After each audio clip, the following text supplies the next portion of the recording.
नमस्कार, श्रीमती मोहरी देवी तापड़िया कन्या महाविद्यालय के यूट्यूब चैनल में आपका हार्दिक स्वागत है। मेरा नाम है जितेंद्र प्रजापत। हम बीए पार्ट 2 के अंदर डाटाबेस मैनेजमेंट सिस्टम के अंदर जो फोक्स प्रो सब्जेक्ट है अपना, और जो डाटाबेस के अंदर जो फोक्स प्रो हम सॉफ्टवेयर पढ़ रहे हैं, उसके अंदर आगे हम आज पढ़ाई करेंगे कि किस प्रकार से रिपोर्ट बनाई जाती है। और ये आज आपका फोक्स प्रो का लास्ट टॉपिक है, तो ध्यान रखना कि आज के बाद हम फोक्स प्रो नहीं, आगे हम शुरू करने वाले हैं सी लैंग्वेज। उसके बारे में थोड़ी देर बाद चर्चा करेंगे। चलिए शुरू करते हैं कि रिपोर्ट्स क्या होती है, उनको किस प्रकार यूज लिया जाता है और फोक्स प्रो में इसका खास क्या उपयोग है, देखते हैं। रिपोर्ट किसी डेटा को व्यवस्थित रूप में प्रदर्शन करने का माध्यम है। यह रिपोर्ट एक या एक से अधिक टेबल्स के आधार पर बनाई जा सकती है। यदि रिकॉर्ड्स की संख्या अधिक होती है तो रिपोर्ट एक पेज से अधिक भी हो सकती है। चलो ये चीजें ठीक है। अब अपन जनरली समझते हैं कि रिपोर्ट क्या होती है। मेरे पास एक बच्चों का डेटा है, ठीक है, डेटा है। इसके अंदर आपके नाम है, उसका क्लास है, उसकी पापा का नाम, एज, सारा डाटा इसके अंदर है। फिर एक दूसरी टेबल है जिसके अंदर ये है कि इस बच्चे के रोल नंबर है, सॉरी यहां पर एक रोल नंबर हो गया। अभी इसका रोल नंबर है और उसके जितने सब्जेक्ट में जो जो इसके मार्क्स आए वो उसके नंबर दे रखे हैं इसके अंदर। अब क्या हुआ कि अब जब साल खत्म होता है हर साल, तो हम क्या करते हैं कि हमारे यहाँ पर बच्चे के यहाँ घर पे एक रिपोर्ट कार्ड भेजा जाता है कि भाई आपका बच्चा इस तरीके से काम कर रहा है। तो हम यहाँ से इसका रोल नंबर और नाम और क्लास उठाते हैं, यहाँ से सब्जेक्ट के नंबर उठाते हैं, उनको कंबाइन करते हैं। इस तरीके से उनको हम लिखते हैं, फिर उनको व्यवस्थित करते हैं कि जब पेरेंट्स पढ़े उस चीज को तो उनको समझ में आए कि हमारा बच्चा किस प्रकार से पढ़ाई कर रहा है। तो ये क्या हुआ कि हमारे पास जो डेटा था इस बच्चे के बारे में, हमने इसको रिप्रेजेंट किया है उन घर वालों को। तो इसे हम क्या कहेंगे, रिपोर्ट बनाना। जैसे एक बच्चे का रिपोर्ट कार्ड होता है, ठीक उसी प्रकार से जो भी बिजनेस चलते हैं हर साल वो अपनी परफॉर्मेंस को एनालाइज करने के लिए रिपोर्ट निकालते हैं। तो इसी प्रकार से जब अब मैं डाटाबेस मैनेजमेंट सिस्टम की बात कर रहा हूं जहां पर सारा का सारा कंपनी का डेटा इसके ऊपर पड़ा है, तो मुझे उस स्थिति में जरूरत तो पड़ेगी एक ऐसी चीज की, ऐसे कॉन्सेप्ट की जिससे कि मैं इसकी रिपोर्ट बना सकूं।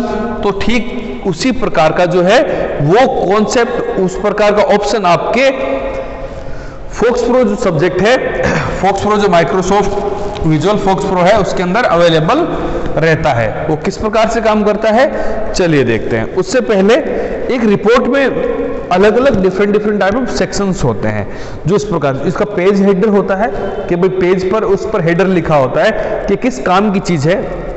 दूसरा उसका डिटेल कि भाई उसके अंदर पूरी सारी डिटेल्स है किस प्रकार से इसके अंदर क्या काम है। जैसे किसी कंपनी का तीसरे महीने का सेलिंग का रिकॉर्ड हो गया है, फिर बाइंग का रिकॉर्ड हो गया है, फिर पूरा धंधे पानी का पूरा सारा इसके अंदर हिसाब हो गया, वो सब चीजें हैं। और एंड में फुटर होता है कि इसके अंदर कोई स्पेशल कमेंट्स डालने हो तो वो वाले।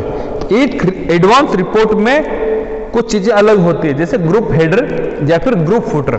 जैसे हो सकता है कि आप उसके अंदर कुछ ग्रुप, जैसे मैं चाहता हूं कि एक जयपुर वाली उस कंपनी के या फिर जयपुर वाली ब्रांच के नाम से उसकी सेल, उसकी इनकम, उसकी सारा हिसाब किताब में अलग से रखना चाहूं, उसे हम ग्रुप कहेंगे। तो इस प्रकार से क्या होगा कि एक जो आपकी रिपोर्ट होती है उसके अंदर क्या पार्ट होते हैं, page header, group header, details, group footer और पेज फुटर, ये आपके जनरल पार्ट होते हैं। जैसे इसको एक इस तरीके से समझना कि ये एक पेज है, ये दूसरा पेज है, ये तीसरा, ये चौथा, पांचवा, ये छठा। अभी ये जो तीनों हैं ये मेरे जोधपुर ब्रांच की है, और ये जो तीनों हैं वो जयपुर ब्रांच की है। ये है इनकम, ये है सेल, और ये हो गया ये प्रॉफिट लॉस। ये हो गया इनकम, ये हो गया सेल, ये हो गया प्रॉफिट लॉस।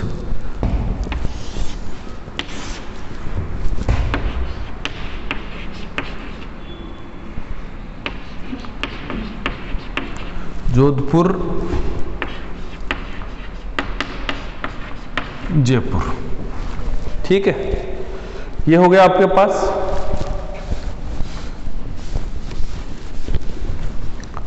अब इसके अंदर क्या आ जाएगा,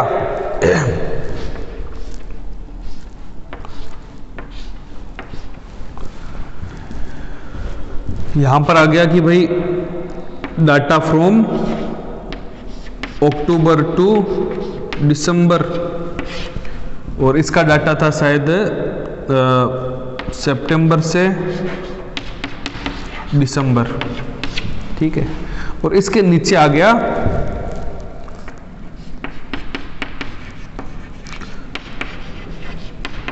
फाइनल टैली। तो ये क्या हो गया, ये इस ग्रुप का, ये दो ग्रुप है इसके अंदर, इस ग्रुप का हेडर हो गया। ये क्या हो गया, इस पेज का हेडर हो गया, इस पेज का हेडर हो गया। ये क्या हो गया, इस ग्रुप का फुटर हो गया, और ये फाइनल जो टैली है वो हर पेज के नीचे लिखा होगा। तो ये क्या हो गया, हर पेज का फुटर हो गया। इस प्रकार से हम इसको समझेंगे कि कौन सी चीज को, जैसे ये ग्रुप हेडर, पेज हेडर, इसके अंदर डिटेल्स आ जाएगी, जो भी इसके अंदर डेटा होगा डिटेल्स आ जाएगी, फिर ग्रुप फुटर और पेज फुटर, ये इसके अलग अलग पार्ट है।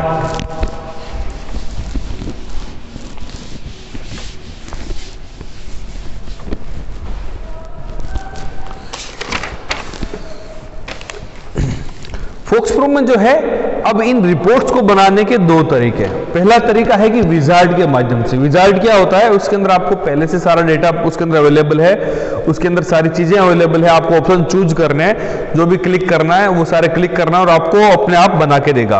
और दूसरा है कि यूजर को स्वयं समस्त कार्य करने होते हैं ताकि वो अपनी रिपोर्ट अपने हिसाब से बना सके। तो रिपोर्ट जो है विजार्ड के माध्यम से कैसे तैयार होगी, इस प्रकार से सबसे पहले आप देखोगे, फाइल में जाओगे, आप न्यू में जाओगे, और न्यू के अंदर आप अब रिपोर्ट को सिलेक्ट करोगे। यहां पर देखो ये रिपोर्ट सिलेक्ट कर रहा है, उसके बाद में इसको विजार्ड पर क्लिक करोगे, उधर जो ऑप्शन है उसके अंदर विजार्ड पर क्लिक करोगे। जैसे ही आप विजार्ड पर क्लिक करोगे तो इसके अंदर आएगा कौन किस टाइप का विजार्ड चाहिए आपको, तो वो बोलेगा रिपोर्ट विजार्ड चाहिए, आप क्लिक करोगे ओके। उसके बाद में सारा डेटा यहां पर आप देख पाओगे कि किस किस प्रकार का डेटा इसके अंदर अवेलेबल है, उसको आप यूज ले सकते हो। वो यूज लेने के बाद क्या होगा कि अब आप उन फील्ड्स जो हैं कि भाई मुझे इस फील्ड पे या फिर इनकम पर या फिर सेल पर या फिर प्रॉफिट लॉस पर या फिर किसी कंपनी के एक्सपेंडिचर पर किस किस पर मुझे रिपोर्ट बनानी है, उस सभी प्रकार का आपके पास डेटा आएगा। लास्ट के अंदर इसके अंदर आएगा कि इसके जो रिकॉर्ड्स हैं वो किस किस प्रकार से यूज लेने हैं, जैसे किसी को ग्रुप बनाना हो या फिर ग्रुप, क्योंकि ग्रुप का भी तो वो फुटर है, तो हम ग्रुप भी बना सकते हैं। यहाँ पर हमने यहाँ पर ग्रुप बनाया, जो भी चीजें बनानी थी बनाया। उसके अंदर हमने ये देखा कि अपनी जो इसका है वो टाइटल है, यहाँ पर हम डालेंगे, देख रहे हो आप, इसके अंदर टैग डाला हुआ है, टाइटल डाला हुआ है और कलर डाला हुआ है। लास्ट में आप अपनी इस यहां पर अपनी इस रिपोर्ट को एक नाम दोगे और इसको सेव कर दोगे। इसका जो एक्सटेंशन होता है वो क्या होता है, .FRX। ये आपके एमसीक्यू में पूछा जा सकता है कि फोक्सप्रो की रिपोर्ट फाइल जो होती है उसका एक्सटेंशन कोड क्या होता है। इसके प्रोग्राम की फाइल का कोड होता है PRG और इसका होता है FRX। जैसे ये सेव हो जाती है तो इसको हम डिजाइनर विंडो के अंदर ये ओपन कर देगा इस तरीके से, और उसके बाद में इसको आप स्क्रीन पर प्रीव्यू देख सकते हैं। फाइल प्रीव्यू में क्लिक करके जैसे ही होगा आपके सामने ये ऐसे इस प्रकार से रिपोर्ट प्रदर्शित हो जाएगी कि भाई ये चीजें हैं इसके अंदर। उसके बाद इसको यहां पर आप क्लोज कर सकते हो या फिर आप इसको यहां से प्रिंट दे सकते हो, जो नीचे ऑप्शन दिए हुए हैं आप ऊपर उसको जूम करके देखोगे दो उसके अंदर होगा। अब अगर इसी रिपोर्ट में अगर मेरे को कुछ चेंजेस करने हुए तो मुझे क्या करना पड़ेगा